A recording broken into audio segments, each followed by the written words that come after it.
Press కాన్ఫరెన్స్లు ఏర్పాటు చేస్తూ అనేక స్కాముల గురించి ఎండగడుతూనే ఉన్నాం. కానీ ఈరోజు ప్రత్యేకమైన పరిస్థితిలో ఒక కుర్చీ కూడా ఖాళీ పెట్టాం. ఎందుకంటే రాష్ట్రంలో ఉన్న రాజకీయ పరిస్థితి మనందరం కూడా అర్థం చేసుకునే విధంగా ప్రజలు కూడా రేపటి రోజున త్వరలోనే తీర్పు చెప్పబోతున్నారు. కాబట్టి మా వంతు మేము మరొకసారి ఈ ఆంధ్రప్రదేశ్ రాష్ట్ర ప్రజల్ని ఈ పరిపాలన ఎలా సాగింది, వైఎస్ఆర్సీపీ పార్టీ ఏ విధంగా రాష్ట్ర ప్రజలకి ఇబ్బందికరమైన పరిపాలన సాగించారో వాటి గురించి వివరించడానికి కోసం ఈరోజు ఈ ప్రెస్ కాన్ఫరెన్స్లో ఒక ప్రయత్నం. 3 రోజుల క్రితం భీమిలిలో వైఎస్ఆర్సీపీ ప్రాంతీయ సమావేశం ఏర్పాటు చేసుకొని అక్కడ రాజకీయ అంశాలు ప్రస్తావించడం సహజంగానే ఏ పార్టీ అయినా సరే ఇటువంటి కార్యక్రమాలు చేస్తూనే ఉంటారు ఎన్నికల ముందు. కానీ ఒక ప్రాంతీయ సదస్సు ఏర్పాటు చేసినప్పుడు మనందరం గర్వంగా ఆ ప్రాంతానికి చెందిన కళాకారులు కానివ్వండి, అక్కడ ఉన్న సంస్కృతిని కానివ్వండి, సాంప్రదాయాలను కానివ్వండి, వీటిని ప్రతిబింబించే విధంగా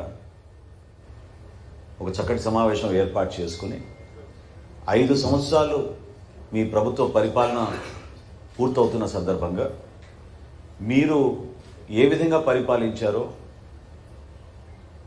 మరొకసారి ప్రజలు మీకు అవకాశం కల్పిస్తే ఏ విధంగా పరిపాలించబోతున్నారో అటువంటి అంశాలపైన మాట్లాడాల్సింది పోయి, సంస్కారం లేకుండా రాజకీయ చరిత్రలో ఆంధ్రప్రదేశ్లో ఎన్నడూ లేని విధంగా ఒక రాజకీయ సభలో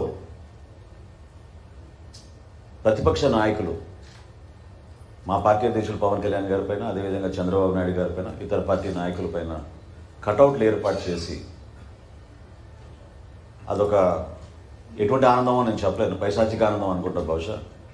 పంచింగ్ బ్యాగ్లు ఏర్పాటు చేసి లక్షల మంది వచ్చారు, లక్షల మంది సమక్షంలో ఈ కటౌట్ల దగ్గర పంచింగ్ బ్యాగ్లు ఏర్పాటు చేసి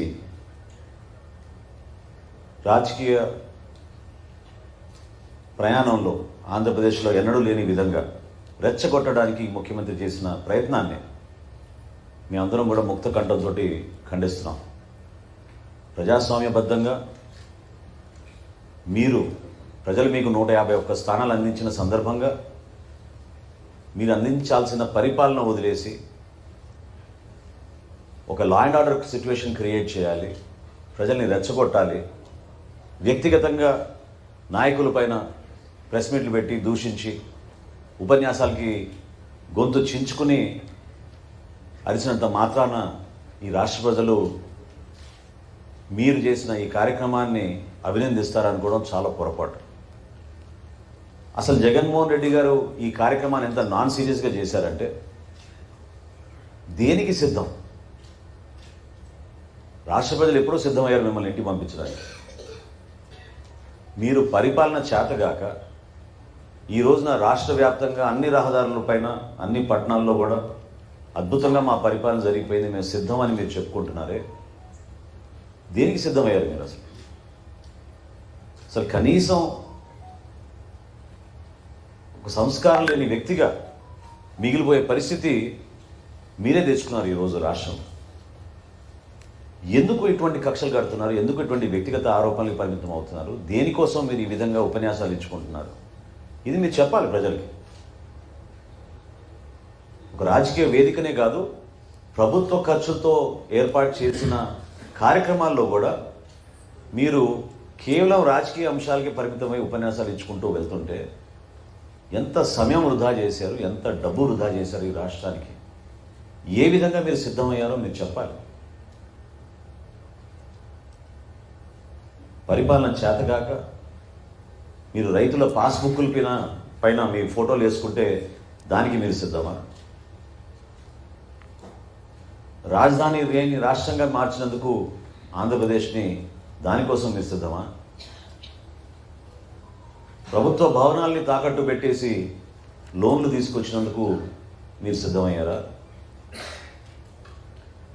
గంజాయిని రాష్ట్ర వ్యాప్తంగా చిన్న చిన్న గ్రామాల్లో కూడా విస్తరించి అమ్మించే పరిస్థితి తీసుకొచ్చినందుకు మీరు సిద్ధమయ్యారా? 3,000 మంది సుమారు కౌలు రైతులు ప్రాణాలు కోల్పోతే ఆత్మహత్యలు చేసుకుంటే వాళ్ళ కుటుంబాలను ఆదుకోలేని పరిస్థితిలో దేనికి మీరు సిద్ధమయ్యారు? పోలవరం ప్రాజెక్ట్ని ముంచేసినందుకు మీరు సిద్ధమయ్యారా? పేద ప్రజల కోసం ఇళ్ల స్థలాలని చెప్పి పెద్ద పెద్ద ప్రకటనలు చేసి ఆర్భాటంగా కార్యక్రమాలు ఏర్పాటు చేసి 35,000 కోట్ల రూపాయలు ప్రైవేట్ భూములు కొనుగోలు చేసి అతిపెద్ద స్కామ్ చేసినందుకు మీరు సిద్ధమయ్యారా? ఇసుక దోపిడీ ద్వారా నిర్మాణం రంగం పూర్తిగా కుదిలమైతే భవన నిర్మాణ కార్మికులకి మరొకసారి మీరు మోసం చేయడానికి మీరు సిద్ధమయ్యారా?